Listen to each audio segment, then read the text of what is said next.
I saw you leave the Are you in trouble? Okay, let's get...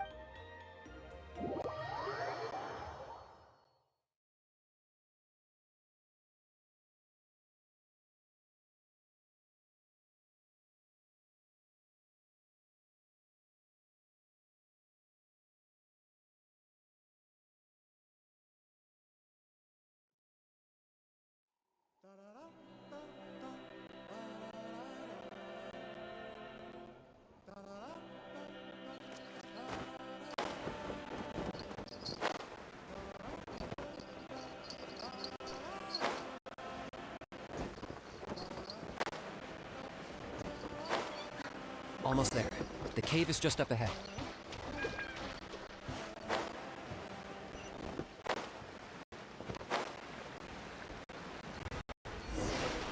The Abyss presence is growing strong. We should deal with the contamination first.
There's the altar of the sacred flame.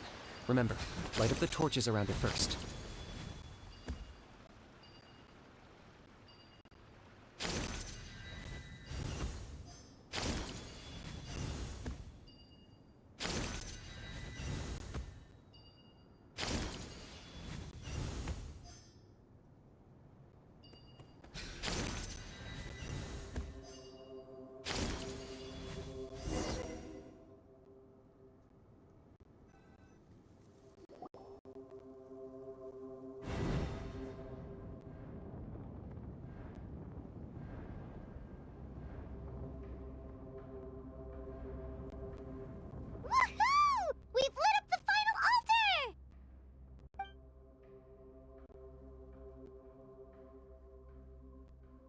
That's the Mountain King up ahead, right? That's him. Kangamato, king of the Yumkasaurs from 500 years ago.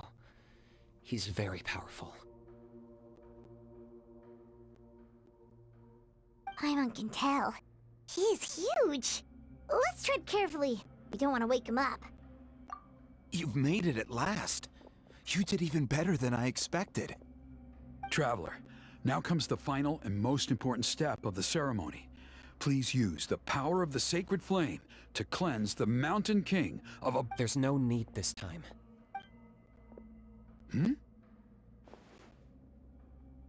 Such strong abyssal power. What is that thing? Kinich, what is the meaning of this?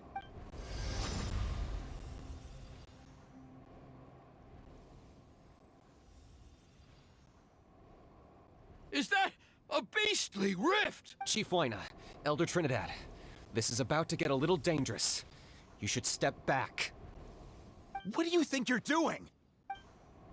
Solving the Mountain King issue. You mean by having him torn to pieces by rift hounds? No, stop! We can't let that happen! Foolish locust! Ugh, can't you see? We're trying to shove your Locust King into the beastly rift! But... I'm sorry, Chief Wyna and Elder Trinidad. This is the only way. Can you promise me that no harm will come to the Mountain King? I can't guarantee it, but I'm fairly confident. Traveler, this is not what we agreed on. You must cleanse the Mountain King of every last trace of abyssal contamination. Okay, I see what this is. You've been in cahoots this whole time!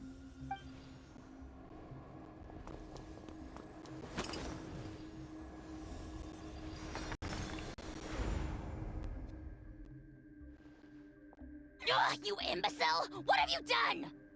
Oh no! The device is destroyed! You forced my hand. I had no choice. Elder Trinidad? What are you doing?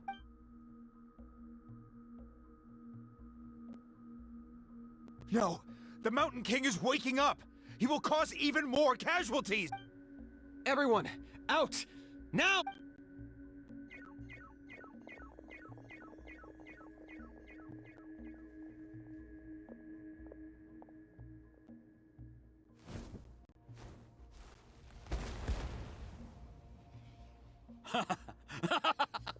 Well, it seems there is only one way to awaken you all from your willful blindness.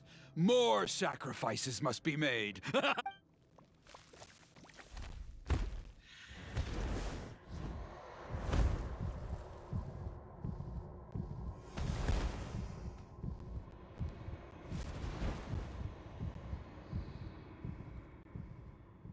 Take me, O Mountain King! Take me as your next sacrifice!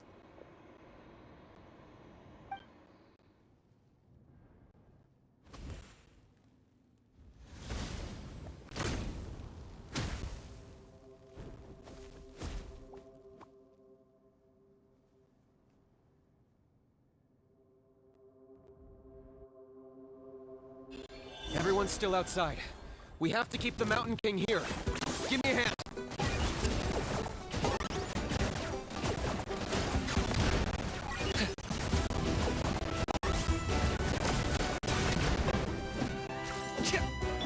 Everybody stand back! Watch out for the fruits he's spitting out. I can use those against him. Yeah, that's it!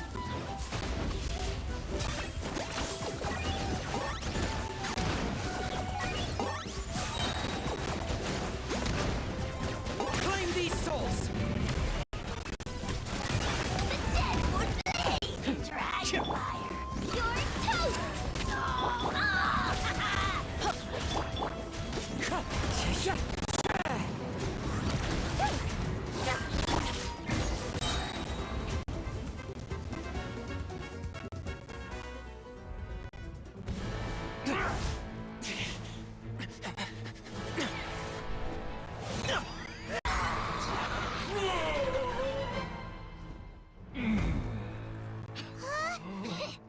What do we do? We can't open the rift!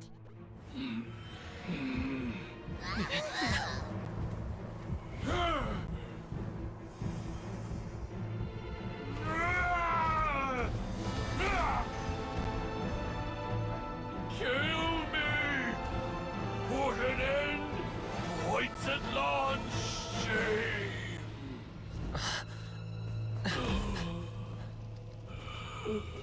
By past fuel and present flame, life marches ever on.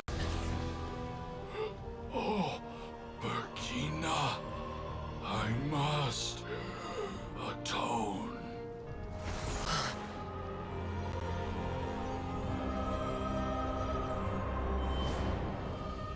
Patience.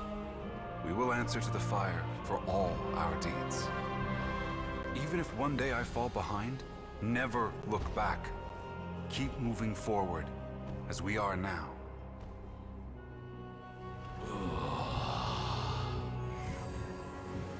Live with your guilt and shame. This is the price to pay.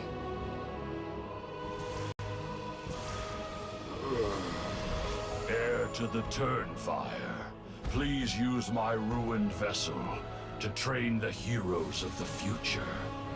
The will of Kangamato will march ever on, till the abyss is stamped out.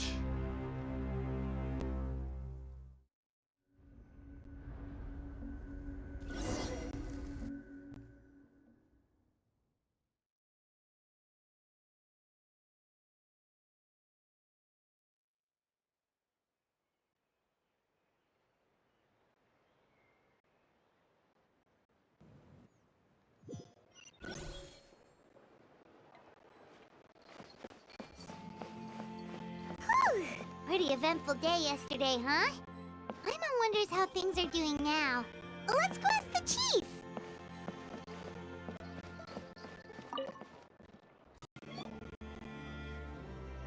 Traveler, you've come at just the right time. I have some good news for you. Trinidad's condition is stabilized. He suffered burns on much of his body, but we believe he'll survive. Guess that's the best news we could hope for. Paimon has to ask, is everyone in your tribe such a risk-taker? First Kinich, then Elder Trinidad? Is this the scions of the Canopy's adventurous spirit in action? We're simply not afraid to charge ahead into the unknown. He's fine. Don't worry. He's gone to check on the Mountain King. Something most mysterious has happened. After the incident yesterday, a transparent shell has formed around the Mountain King's body. We don't understand the mechanism behind it, but the shell appears to insulate him against the influence of abyssal power. It is somewhat akin to a scab, in that it stops the abyssal energy within him from bleeding out, while also preventing further abyssal energy from seeping in and infecting him. We've never seen anything like it. The tribe's most senior elders believe it was caused when he was burned by the sacred flame, similar to the way burned wood becomes charcoal. I think their theory makes sense. After all, we've never thrown the Mountain King directly into the sacred flame before. Wow. So it's made a barrier against abyssal energy? That's a good thing, right? It's practically a miracle from what we've seen of it so far. It means that the Mountain King's level of abyssal energy is now stable. No longer will we need to perform an annual cleansing ceremony. Wow. That's amazing! I know what you're thinking. The young people in the tribe are already speculating that yesterday's ceremony was a Turnfire night like none other in our history. Because you and Kinich, you summoned the very flame that appears in our ancient legends. A great transparent ball of fire, and that fire is what saved the Mountain King. Whoa! So that was the real Turnfire? I may be the chief of this tribe, but I've only ever known the Turnfire as a concept in our legends. I cannot answer that question. If anyone can answer it, I suspect it would be the bearer of the Malipo name. He is in the Mountain King's cave as we speak. Ah, so Kinich then. Why don't we go see how he's doing?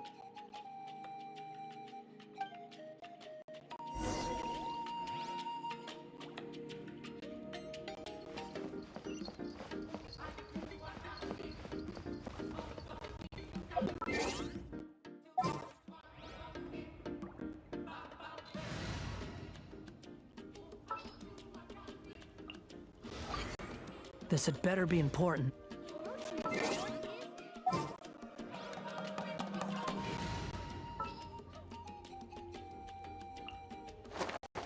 I have high hopes for this journey.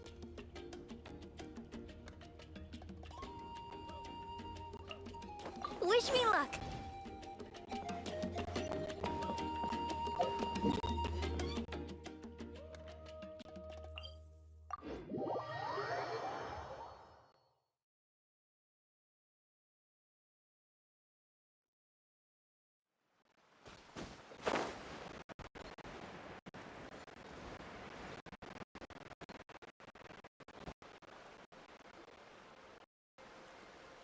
Hey, Kinich! Hey yourselves. You two doing okay after yesterday? We were gonna ask you the same question. You scared Paimon half to death when you rushed into the fire. Sorry, I couldn't just stand and watch the Mountain King get burned alive. So you thought you'd try and extinguish the sacred flame with Dendro? Or is that an attempt to make the almighty Dragon Lord Kahulahow die of laughter? The sacred flame only possesses a fraction of the Pyro Archon's power. It's not as if I was fighting the Pyro Archon herself. Kanich, when you went into the flames, were you intending to, Intending to what? to, do the same thing as Burkina? Sacrifice myself? Of course not. My focus was on keeping the Mountain King alive, not on what it would cost. But now I'm curious. What made you think I was going to sacrifice myself? Well, because everyone's saying the Turnfire is what saved the king last night. And Ponche's theory was that summoning the Turnfire is a tit-for-tat exchange, right? So, Paimon thought you decided to pay for it with your life. So you've heard that rumor too. I'm afraid I can't say for sure. What happened yesterday was a first for me too. Well, even if you don't know, there's probably no one in the world who does. What I would say is, if that really was the power of the Turnfire, I'd sooner believe that the Mountain King summoned it himself. The Mountain King? Then, what price did he pay? The core meaning of price is not atonement or compensation, but what you're willing to give up in order to obtain what you want. It's easy to die for your sins. Much harder to live with the guilt and keep on going. In the end, the Mountain King chose the latter option. For Burkina and for the tribe. That's the price he paid. Alright, so how is the Mountain King doing now? Health-wise, there's nothing to worry about. He'll enter a fighting stance whenever we set foot in his territory. But his attacks are gentler now and not as crazed as before. Like he said yesterday, he just intends to be a sparring partner for people to practice with. Yeah, I tried communicating with him again, but he didn't respond. We dare say that Locust King has well and truly lost its mind. The lights are on, but nobody is home.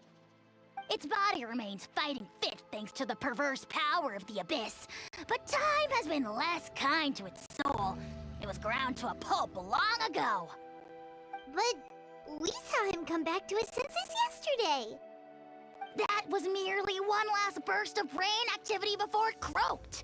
As you humans would say, it went out with a bang. Oh, come on! Stop being such a doomer. Paimon bets the Mountain King has finally let go of the tragedies of the past now, and is focusing on moving forward. That's why he doesn't have time to chat with us. He's too busy thinking about the future. Well, at least it means my fellow tribespeople can move forward now too. Thank you for your help, Traveler. Yeah, that's right. You caught Enjo for us, remember? But he ended up being completely useless. It's not a fair trade if you lost out. That's on him. It's not your fault he's useless. Besides, we're friends now. You don't know us anything. Friends? But your friendship is an even more valuable gift. I can't in good conscience accept it for free. So promise me, if you need anything in the future, you'll come to me. For you, I'll do anything.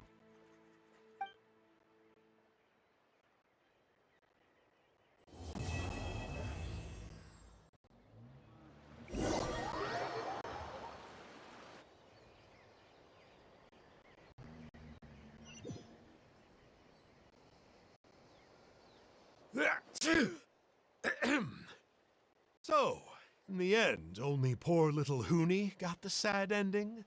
Yeah, everyone's happy except me. First Nana, then my dad. Why does everyone in my family have to suffer? Hoonie, it'll be okay. Your dad will get better soon. Toba, you're my friend, so I shouldn't say this to your face. But it was all the Mountain King's fault. Huh? Now hold your horses, kiddo.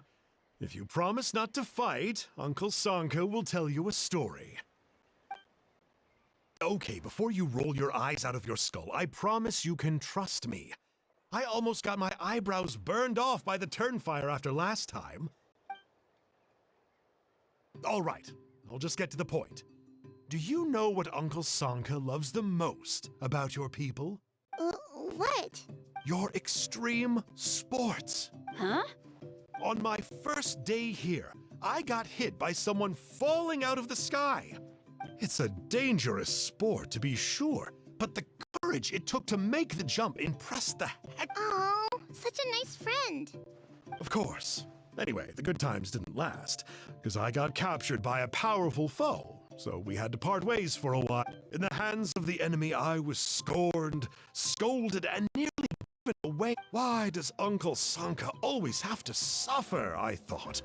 So I feel your pain, Huni, but in the end, I made it through. I left all of those painful memories in the past. The moral of the story is to look forward in life. Very smart, Huni, but not quite smart enough. What I'm trying to tell you is that after I reunited with my friend, I found her injuries were all... She's right behind you. Another trick about not turning back? I'm not falling for that one.